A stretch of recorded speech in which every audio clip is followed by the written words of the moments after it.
So it's the beginning of turn 3. It's the Union reinforcement phase. They get to place 6 SPs in the east. We're going to put 2 here in the Chesapeake Bay box. There's already 1 naval SP there. We're going to put the other 4 up with the Army of the Potomac, which is sitting in Washington right now. Now they get to place 3 spread between Ohio and Indiana. They're going to bump Cincinnati up to 3.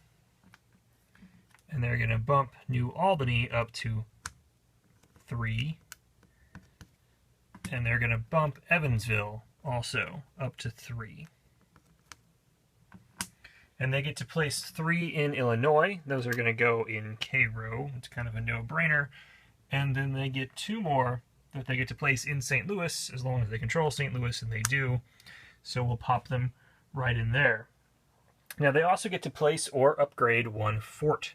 So they can attempt to upgrade the fort in Washington, but it's not really necessary. We're at a standoff.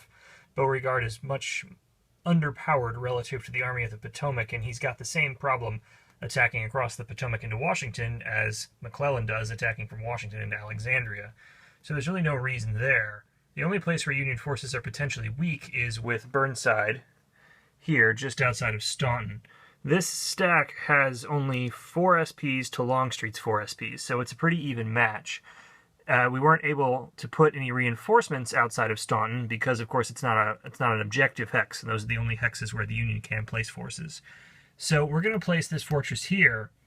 If the event that we can start out first, and in case the war sort of stalls out in western Virginia here, we'll at least have a little bit of protection. We can hide behind the walls of a fortress there.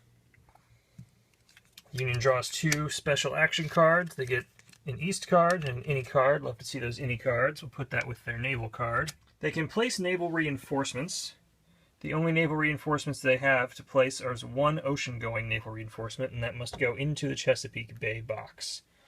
So now we've got 2 SPs and 2 NSPs in the Chesapeake Bay box. Now it's the rebels' turn. The first thing they have to do is build an arsenal. The state where that arsenal is built is always going to be determined randomly according to this table. So let's roll some dice and see what we come up with. Hopefully something in the Deep South, far away from the fighting. We get a 10. On the table you see a 10 is a Tennessee. So we have to place an arsenal in Tennessee. Based on the state of affairs in southern Missouri, we probably want to put this arsenal in eastern or southern Tennessee. There's already one in Chattanooga. It's pretty tempting to put another one there in Chattanooga, which would make it, that much more of a target, but also it's probably the most secure spot in the entire state. So I think that's what I'm going to do. I think I'm going to upgrade the arsenal in Chattanooga to a 2. Now that has the effect of increasing build points on the turn record track by 1. So then it's time to determine the number of strength points that the Confederate forces will be able to field this turn.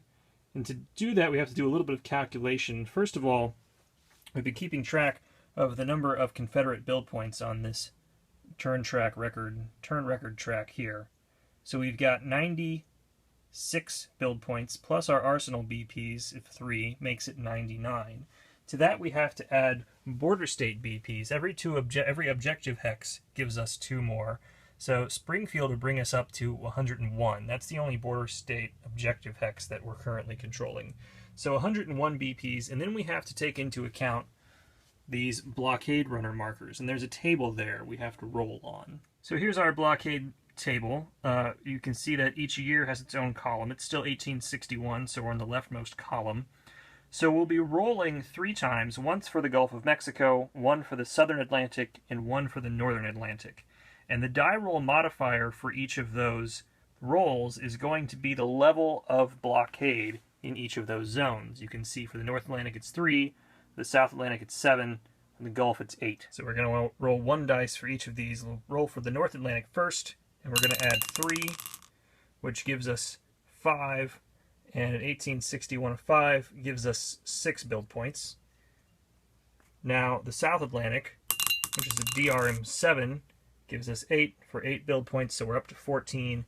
Now the Gulf, which adds 8, which is 11, which adds 10, which we got 14 before, so now 24. So we add 24 to those 101, and we get 125 BP. From that 125, we can add our training, which is 6, which gives us 131, but then we must also subtract our maintenance cost. So that brings us down to 121. So we divide that by 10, we get 12 SPs, and because we're playing with a little house rule here, we're going to carry that 1 SP over to as a training point instead of losing it altogether. So the South gets to place 12 strength points. Of those 12 SPs, one of them, and only one of them, must go to the Trans-Mississippi Theater.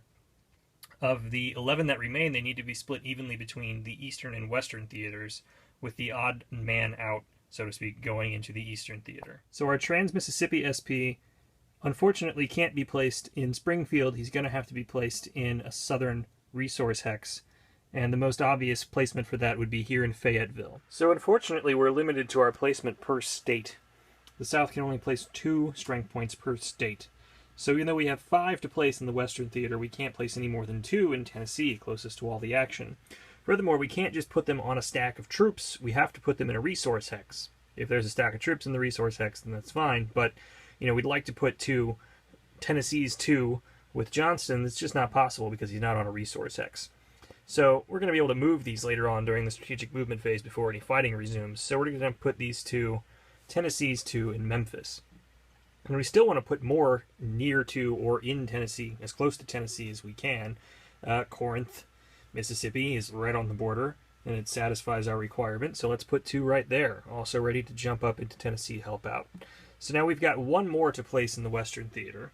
The question is where to put it. Probably also close to Tennessee. We can't put it in Tennessee. You'll see that part of Georgia is in the Western Theater, so we could put it in Atlanta or Columbus if we wanted, but no overarching reason to do so. I think really they would pay more dividends in the near to Tennessee, near to the fight that's probably coming with the Army of the Tennessee, the Union Army of the Tennessee. So let's put these in Decatur, Alabama, also very close to the border, very close to Tennessee.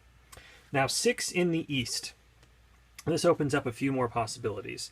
Now remember that Beauregard is really, really outmanned, but he's sitting in what's going to be a completed fortress right now in some entrenchments across a river from the Army of the Potomac. So they can only throw so much at him at a time, and he's pretty well situated to handle anything they throw at him. And once that fortification is complete, he can absorb 1 SP loss per turn, assuming that he either ties the battle or wins the battle.